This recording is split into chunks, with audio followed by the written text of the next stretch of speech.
Hello, everybody. Welcome to my channel, Chess Strategy.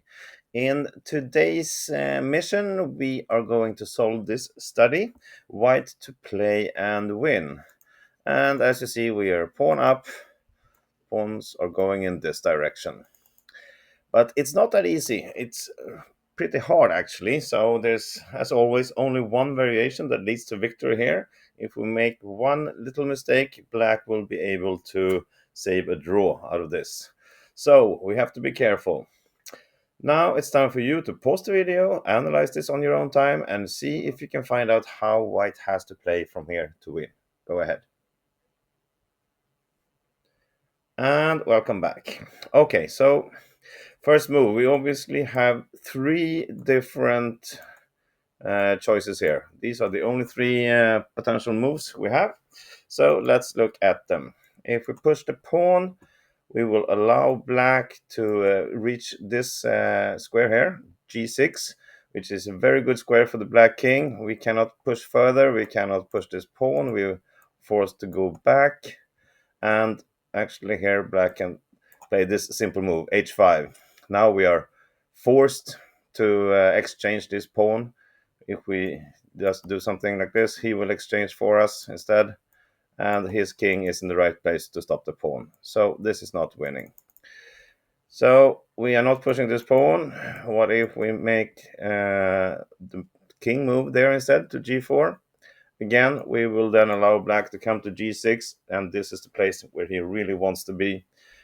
We will now be, I would say he would have the opposition on us. So if we move the king out here, he can just follow to f6, and we will not coming further. And if we push the pawn here, he will actually do the same. He can also play king f6, but this is good enough for black, and he will just force our king away from this action. So the starting move, the only move that we have to play here to win, is to start with king h5. Now we are blocking the black king from coming to g6. Instead, he will play the only move he can do, and that is king g7. If he walks away, then we will just grab the pawn here, and it's all over. So this is the first section of moves. The thing is, we are from here only, we are forced to play exact to follow up also. So we have done this, and what are we doing now? Well, let's look at g4. This is not good enough because it will block ourselves in. He will play his king back, and now our king cannot really move unless we want to go down here. And then again, we allow him to come to g6, and from there we've seen what happens. And on the second move, we cannot move the king back or anything. Then he will also come to g6. So we are playing h4. This is a good pawn move. It's not blocking our own king, and it forces the black king to come back to h7. He must protect his pawn, so this is the only move. Okay, now we reach a couple of moves. Still, we have to play the exact move here to win. And it's only two moves to choose from, so it's not that hard to find. But if you want to go at it, you can pause the video again now. All right, here we go. Well, we are not playing the pawn to g4. This will block ourselves in again. King g7, our king is not coming anywhere. We are forced to play here. Black will just exchange. Doesn't matter if we take with the pawn or with the king. Black king is in a very good position to stop us further on. So we are instead playing the king to g4. And we said that we didn't want the black king to come to g6, and here he goes anyway. But there's a little difference here, and that is that we have a great move now that will allow us to take the opposition, or it will not allow black to take opposition, I would say. So again, if you want to pause the video here, go ahead and give it a try. Okay, welcome back. So we should not push this pawn. That will just allow the black king to move out here, and he will stop our own king. Instead, we must go for the opposition, and that is, I heard someone say, if you cannot get the opposition, make the only move that doesn't allow your opponent to have the opposition, which is king to f3. That is the only move in this position that wins. And what is opposition? Well, if it's, let's do this, because black will try to get the opposition like this. He has a king 2 steps away from each other, and if we move somewhere, he will just follow and blocking our king so we cannot come any further. But the thing is, after we have reached this position, we have a tempo move that is great, and I think you see it. It's g4. This takes away the black opposition again, and now we are in charge. He will probably play king e5, trying to block our king out.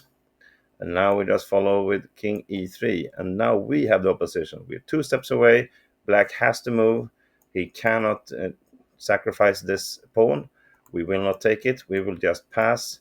And after that, black is really dead. He doesn't have any chance in this position. We have seen this before.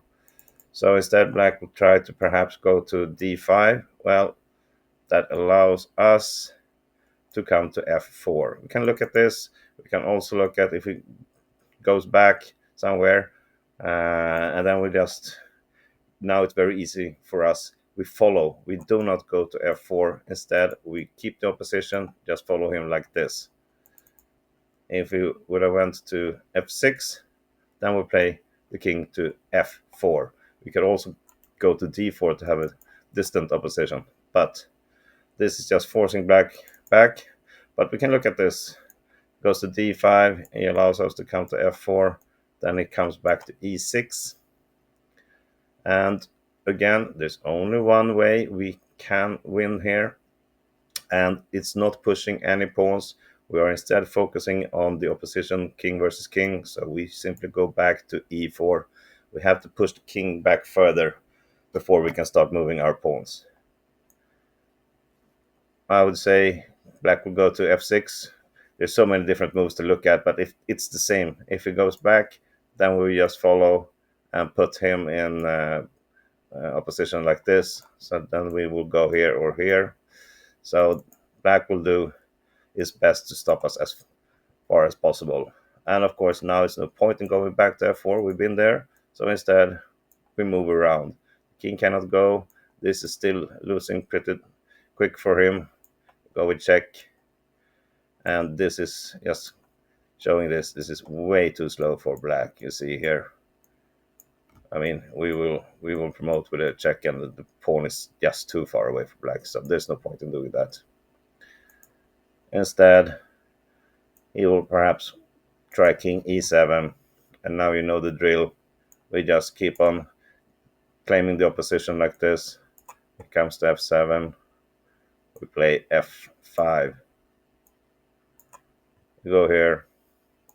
And now he will try king g6 to stop us in this way instead. And what we can do here, we can do many things. We can actually also push h5 because this is winning. This is check. If he tries something like this, he's too slow. We will come here, grab the pawn and win. And if he instead goes up here, well, now he's out. We will simply just grab this pawn sooner or later, like this. And we take here, and we win. So, small recap on this position. We have to start with the king to h5. We have to play h4. He's coming back. We have to go back to g4. And in this position, we have to go down to f3. So there are 4 moves in a row that is crucial that we find. All 4 moves, we have to find them to win. After this, there are some moves, but actually, yeah, 5 moves in a row, because after king f5, we have to play g4 check also. So this is so many moves in a row, and if he comes to e5, we have to find king e3 also, but that comes pretty natural, I would say. So anyway, this is a great video about opposition and about pawn exercise and the games. So I hope you enjoyed this little video. I will give you something perhaps easier tomorrow. We'll see. See you then. Bye-bye.